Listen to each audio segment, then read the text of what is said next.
స్తోత్రమేసయ్యా ప్రియమైన దేవుని బిడ్డలారా, క్రీస్తు నామములో మీ అందరికీ సమాధానం కలుగునుగాక. ఆమేన్. ప్రతి దినము దేవుని వాగ్దానం అని ఆత్మీయ చక్కటి కార్యక్రమంలో మిమ్మల్ని ప్రేమపూర్వకంగా ఆహ్వానిస్తున్న దేవుని బిడ్డలారా, ఎలా ఉన్నారు? బాగున్నారా? ఉదయాన్నే లేచారా? ప్రార్థన చేసుకున్నారా? కాసేపైనా దేవుని వాక్యాన్ని మీరు చదువుకున్నారా? ప్రభు మిమ్మల్ని బలపరిచారా నేను అడుగుతున్నాను. ఎందుకంటే ఆయన సన్నిధిలో గడిపిన మనకు మరి చక్కటి మరి ఆత్మీయంగా మనం బలపడతాం, అలాగే మరి ఆరోగ్యపరంగా బలపడతాం, ప్రతి విషయంలో మనం బలపడతాం. మరి దేవుడి యొక్క ఉద్దేశాలు కలిగి మనం జీవిస్తామని తెలియచేస్తూ ప్రతి దినము దేవుని వాగ్దానం అని ఆత్మీయ చక్కటి కార్యక్రమంలో వాగ్దానాన్ని చదువుతున్నాను. సామెతల గ్రంథము 12వ అధ్యాయం 27వ వచనం. సోమరి వెంటాడినను పట్టుకొనడు, చురుకుగా నుండుట గొప్ప భాగ్యము. దేవునికి స్తోత్రం. ఇక్కడ ప్రత్యేకంగా ఏమంటాడంటే సోమరి ఏమంటాడు? వెంటాడినను ఏమి ఇక్కడ ఏమంటాడంటే సోమరి వెంటాడినను పట్టుకొనడట, చురుకుగా నుండుట గొప్ప భాగ్యం. ఇక్కడ దేవునికి స్తోత్రం. హల్లెలూయా. సోమరి అంటే ఇక్కడ మనం పట్టుకోవాల్సింది ఏంటంటే ఆశీర్వాదాలని పట్టుకోవాలి. దేవునికి స్తోత్రం. హల్లెలూయా. దేవుని యొక్క ఇచ్చే అద్భుతాలను, ఆశ్చర్య కార్యాలను మనం పట్టుకోవాలి. మరి మనం ఏ సందర్భంలో పట్టుకోలేమంటే సోమరితనంగా ఉంటే ఆశీర్వాదాలు కానీ, అద్భుతాలు కానీ, ఆశ్చర్య కార్యాలు కానీ, మరి దేవుడిచ్చే మేలులను మనం పొందుకోలేం, వాటిని పట్టుకోలేం. ఇక్కడ ఆత్మీయ మనం మరి వేటిలను వెంటాడి పట్టుకోవడం కాదు, కానీ దేవుడిచ్చే ఆశీర్వాదాలని మనం పట్టుకోలేం కనుక మరి ఎప్పుడు పట్టుకుంటామంటే చురుకుగా ఉండుట గొప్ప భాగ్యం. దేవునికి స్తోత్రం. హల్లెలూయా. ఇక్కడ సోమరి అంటాడట, ఇంకా కాసేపు నిద్ర అంటాడట. దేవునికి స్తోత్రం. హల్లెలూయా. మరి ఇక్కడ నీ సోమరిలాగా ఉండకూడదు. ఎలా అంటే దేవుని సన్నిధిలో వేకువన లేచి మరి ఒక చురుకుగా మరి యోధుడిగా, భక్తుడిగా, ప్రార్థనాపరుడుగా నువ్వు ఉండాలని మరి దేవుడు కోరుకుంటున్నాడు కనుక మరి గొప్ప భాగ్యం అని దేవుడు ఎంచుతున్నాడు. దేవుని సన్నిధిలో నువ్వు చురుగ్గా ఉండడం, దేవుని సన్నిధిలో ప్రార్థన చేసుకోవడం, వేకువ జామున లేచి మరి ఆయన సన్నిధిలో నువ్వు చురుగ్గా ఉండడం మరి గొప్ప భాగ్యం కనుక తద్వారా అనేకమైన ఆశీర్వాదాలు, అద్భుతాలు, ఆశ్చర్య కార్యాలు మరి మనం పట్టుకుంటాం, వాటిని కలిగి ఉంటాం.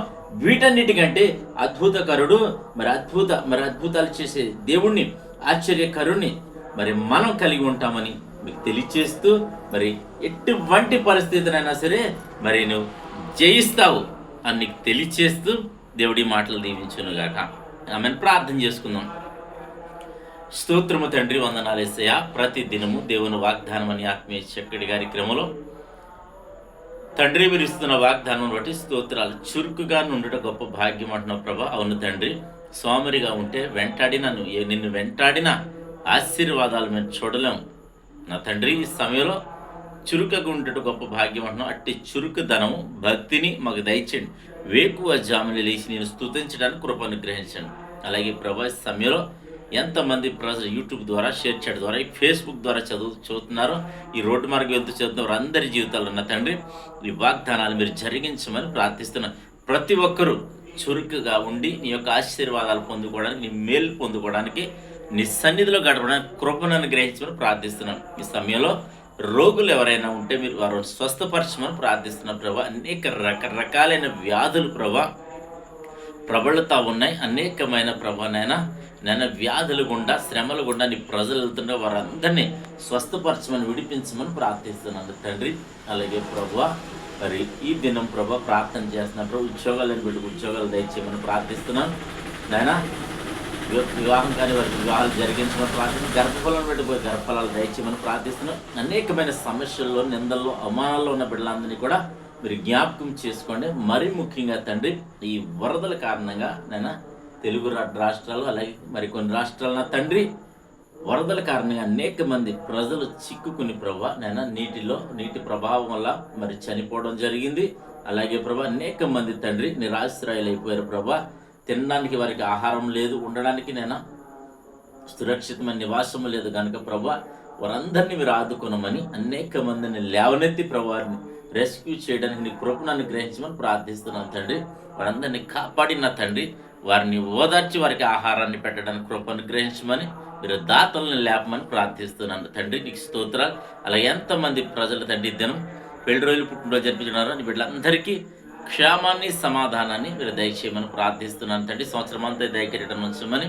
అలాగే తండ్రి అధికారులు ప్రభా, నా తండ్రి అధికారులను, రాజులను, మనుషులందరినీ, మంత్రులను ప్రభా అందరినీ కూడా మీరు కాచి కాపాడమని ప్రభు. వారికి ఈ పరిస్థితిలో తండ్రి ఈ వరదల కారణంగా వారికి మంచి ఆలోచన ఇచ్చి ప్రభా ఏ విధంగానైనా వారిని పరిపాలించి నైనా వారికి సహాయం అందించిన కృపను గ్రహించి ప్రార్థిస్తూ ఏస్తున్నా పెట్టడుచున్న పరమ తండ్రి, ఆమేన్.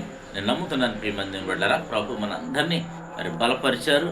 మరి నేను నమ్ముతున్నాను. అలాగే ఈ దినం ఎవరైతే మ్యారేజ్ బర్త్డే జరిపిన వీరందరికీ మరి క్రీస్తునామమున ఉన్న శుభాలు తెలియజేస్తున్నా. దేవుడు నిన్ను కుటుంబాన్ని దీవించునుగాక.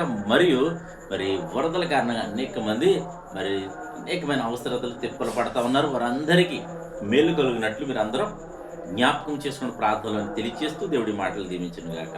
ఆమేన్.